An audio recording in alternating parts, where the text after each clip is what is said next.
La vida es la capacidad de los seres vivos de mantener su estructura, funcionamiento y reproducción a través de procesos químicos que implican el intercambio de materia y energía con el medio ambiente.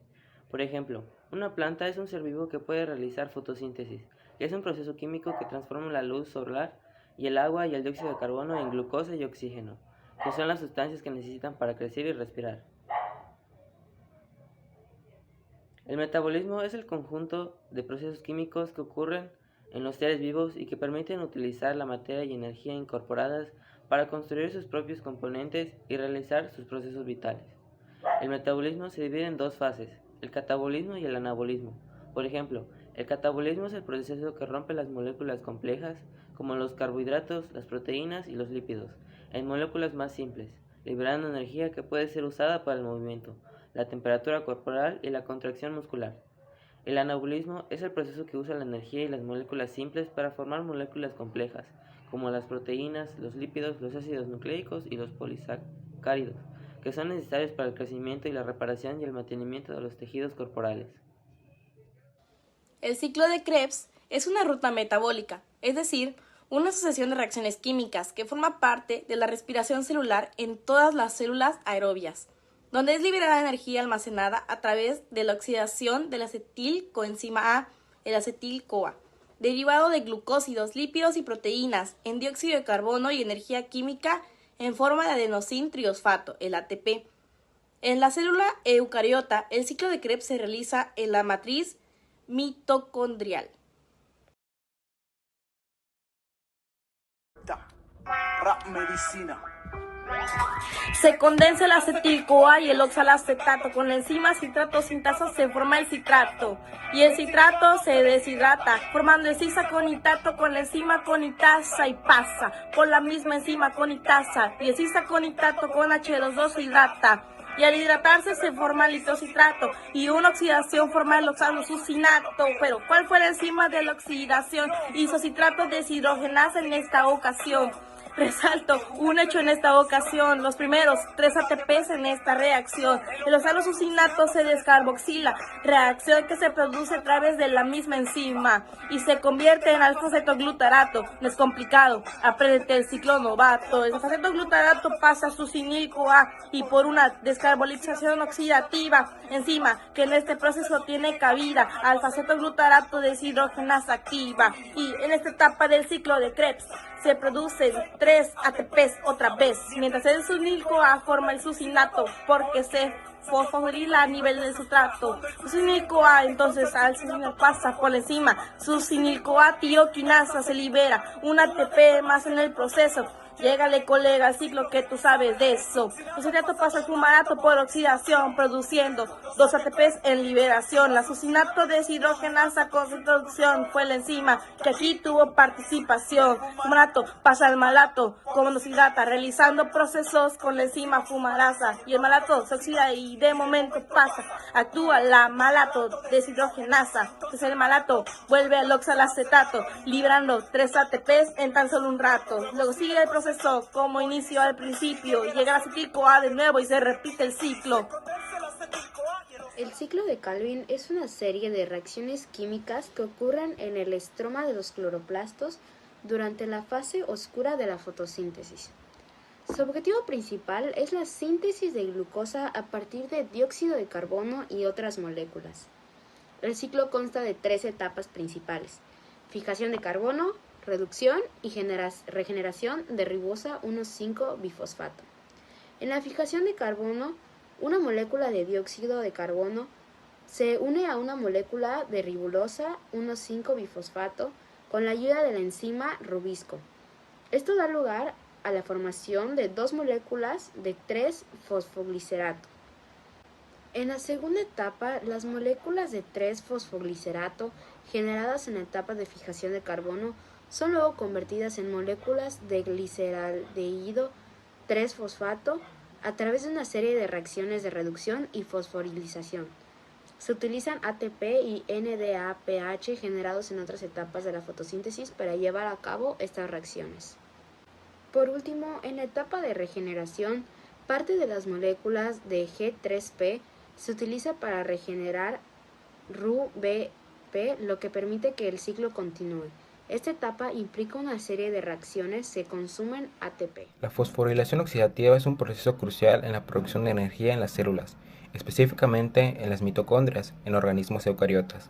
Durante la cadena de transporte de electrones, los electrones liberados en la respiración celular son transferidos a través de una serie de complejos proteicos, generando un flujo de protones a través de la membrana mitocondrial interna. Su función de este es el flujo de protones, que crea un gradiente electroquímico que impulsa la síntesis de ATP a través de la ATP sintasa.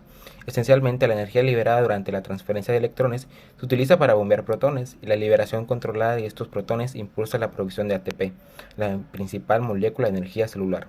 La fotosíntesis es un proceso muy importante para la vida en la Tierra, ya que permite la producción de oxígeno y la circulación de materia orgánica. Además, la fotosíntesis es el principal mecanismo de nutrición de los organismos autótrofos, que son aquellos que pueden sintetizar su propio alimento a partir de sustancias inorgánicas. La fotosíntesis se puede dividir en dos tipos según la liberación de o no oxígeno durante el proceso: la fotosíntesis oxigénica y la fotosíntesis anoxigénica. La fotosíntesis oxigénica es la forma que realizan las plantas, las algas y las cianobacterias, que utilizan el agua como fuente de electrones y liberan oxígeno como producto de la reacción. La fotosíntesis anoxigénica es la que realizan algunos tipos de bacterias que no utilizan alguna ni liberan oxígeno, sino que usan otras sustancias como el sulfuro de hidrógeno o el hidrógeno gaseoso y liberan azufre o nitrógeno como los productos de la reacción.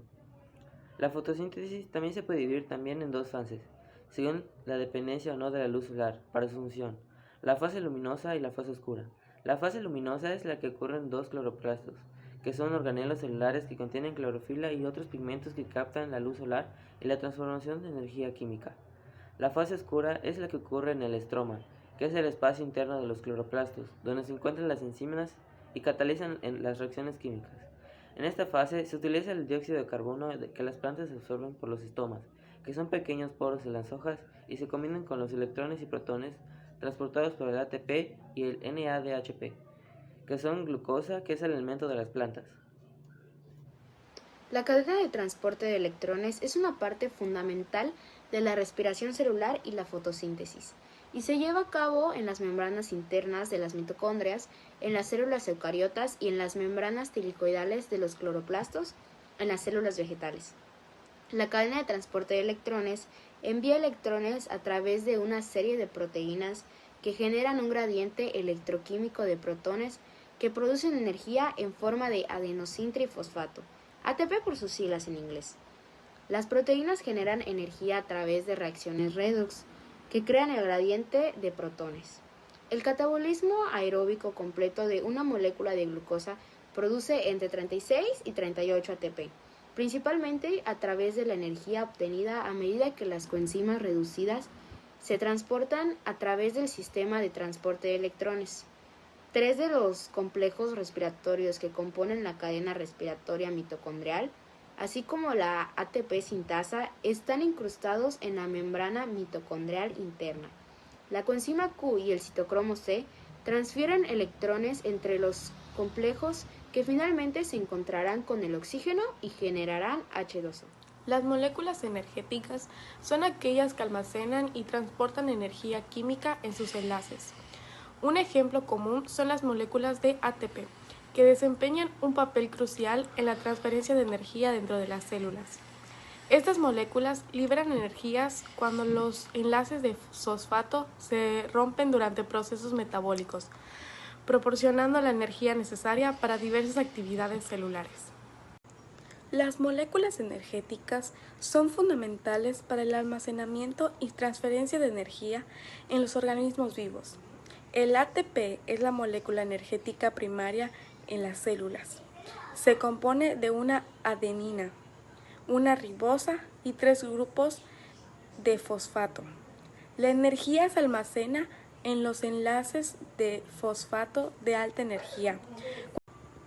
Cuando una célula necesita energía, el ATP libera energía al perder un grupo de fosfato y convertirse en ADP.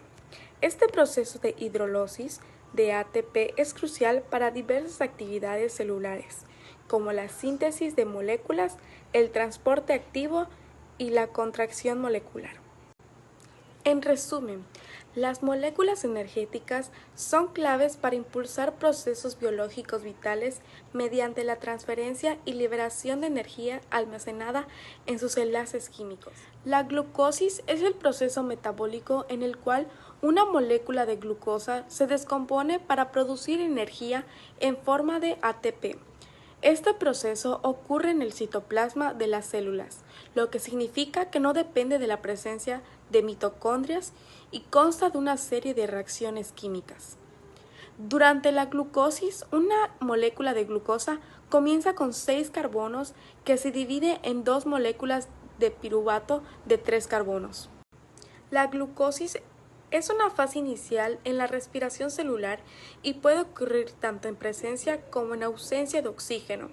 En condiciones aeróbicas, el piruvato resultante de la glucosis se somete a procesos adicionales en las mitocondrias para generar más ATP. En ausencia de oxígeno, el piruvato puede convertirse en ácido láctico o experimentar fermentaciones, dependiendo del tipo de organismo. En resumen, la glucosis es un proceso clave en el metabolismo celular, proporcionando la energía necesaria para diversas funciones celulares a través de la descomposición de la glucosa. La fermentación es un proceso que llevan a cabo ciertos organismos unicelulares como parte de su metabolismo. Suele ocurrir a partir de glucósidos o hidratos de carbono que pueden presentarse, por ejemplo, en forma de glucosa, sacarosa, maltosa y fructuosa, entre otros. La fermentación sirve para que los organismos unicelulares produzcan energía en forma de ATP para sobrevivir. Solamente los organismos anaeróbicos, facultativos o estrictos que no necesitan oxígeno pueden fermentar. Normalmente es necesario el oxígeno como aceptor final de electrones para la producción de energía, cosa que ocurre en los organismos aerobios. Existen varios tipos de fermentación que llevan a cabo diferentes procariotas y hongos, pero 2 tipos son los más conocidos: la fermentación alcohólica, que produce alcohol etílico como subproducto, y la fermentación láctica, que produce lactato como subproducto. La respiración celular es el proceso en el cual las células obtienen energía a partir de la glucosa. Inicia con la glucólisis en el citoplasma, donde la glucosa se divide para formar piruvato. Luego, en presencia de oxígeno, el piruvato entra en las mitocondrias para el ciclo de ácido acítrico y la cadena de transporte de electrones, culminando en la fosforilación oxidativa ya mencionada. Su función de la respiración celular es que permite la liberación controlada de energía de la glucosa, que se captura en forma de ATP. El oxígeno actúa como aceptor final de electrones en la cadena de transporte, facilitando la producción eficiente del ATP. La fermentación láctica es un proceso anaeróbico que ocurre en el citoplasma celular. En ausencia de oxígeno, el piruvato generado durante la glucólisis se reduce a lactato, regenerando el cofactor NAD+, para permitir que la glucólisis continúe. La función de la fermentación láctica es que es una vía metabólica de emergencia que permite a las células generar ATP en ausencia de oxígeno. Aunque es menos eficiente que la respiración celular, es vital en situaciones donde la disponibilidad de oxígeno es limitada, como durante ejercicios intensos en humanos o en condiciones anaeróbicas en microorganismos.